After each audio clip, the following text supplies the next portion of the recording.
Assalamualaikum warahmatullahi wabarakatuh. Pada video kali ini, kami dari peserta Latsar CPNS tahun 2021 Regional Bandung Angkatan 33 Kelompok 1 yang terdiri dari Deska Purnamasari SPD, Wilantika SPD, dan Alhamidi SKM. Pada kesempatan ini, kami akan mempresentasikan analisis isu global mengenai korupsi.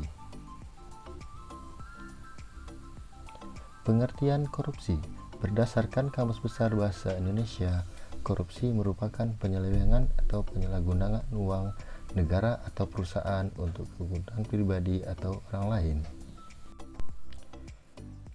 Berikut jenis-jenis korupsi. Bentuk-bentuk korupsi terdiri dari kerugian keuangan negara, suap, penggelapan dalam jabatan, pemerasan, perbuatan curang, benturan kepentingan dalam pengadaan, serta gravitasi ataupun hadiah.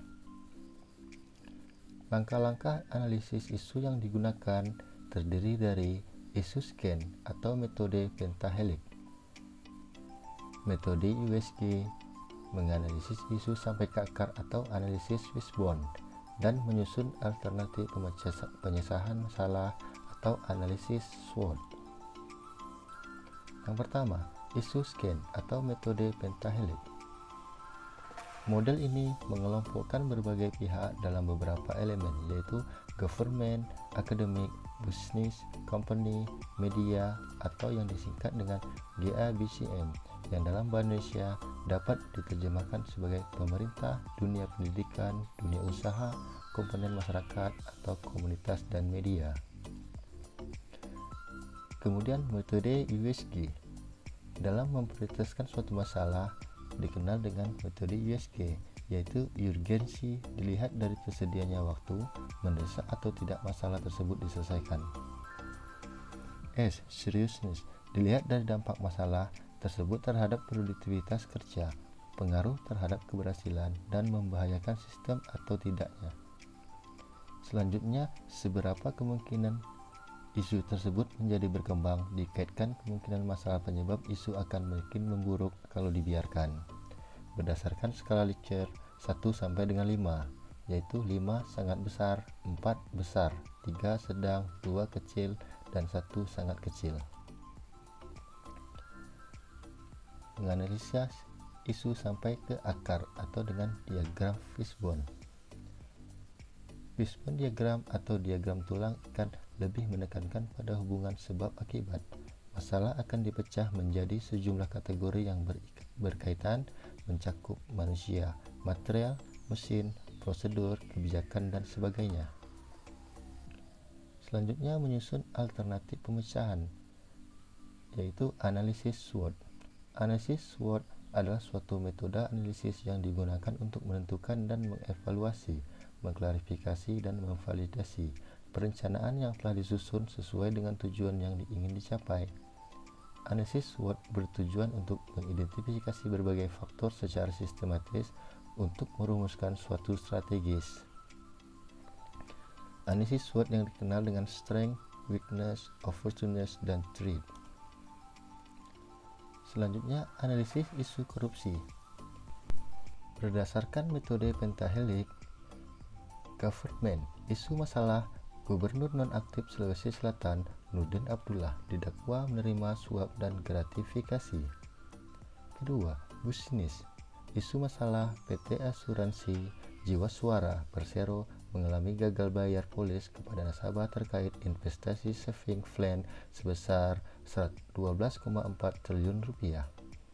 Ketiga, akademik, isu atau masalah kepala sekolah dan bendahara SMP Negeri 1 Reo, Kecamatan Reo, Kabupaten Manggarai, Nusa Tenggara Timur sebagai tersangka kasus tindak pidana korupsi pengelolaan dana bantuan operasional sekolah atau BOS.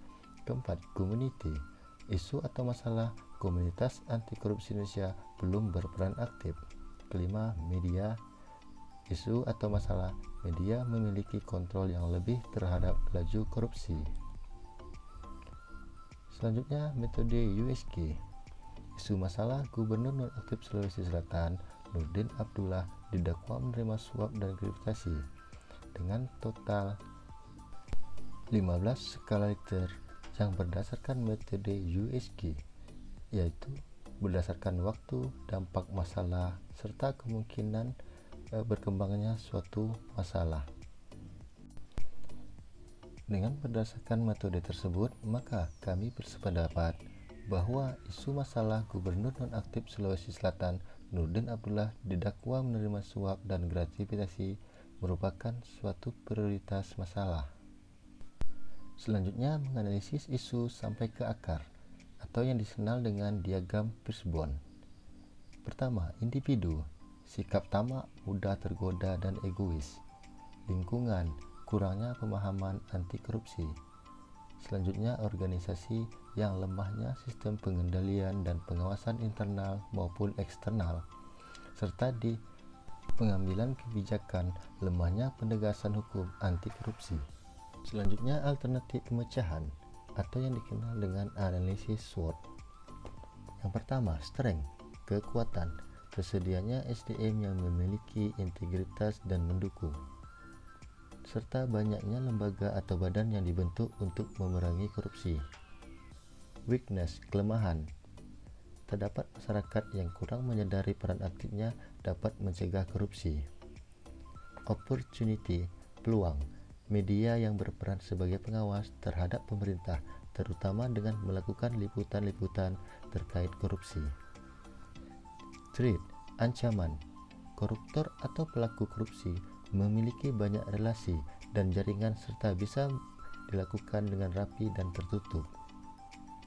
Kemudian, berdasarkan tabel alternatif isu penyelesaian terkait korupsi yang diperoleh melalui beberapa metode, kelompok kami bersepakat menyimpulkan bahwa korupsi saat ini telah menjadi budaya pada masyarakat. Sifat ketamakan, faktor ekonomi pada manusia membuat kesempatan itu hadir. Hal tersebut menjadi alasan kuat yang membuat korupsi itu terjadi. Dengan meningkatkan SDM, meningkatkan sistem akuntabilitas dapat membuat kesempatan melakukan korupsi hilang. Selain itu, penting juga membekali individu dengan pemahaman spiritual ataupun agama. Sekian presentasi dari kelompok kami. Kami ucapkan terima kasih Ketua Deska Purnamasari SPD, anggota Alhamidi SKM, Wilantika SPD. Assalamualaikum warahmatullahi wabarakatuh.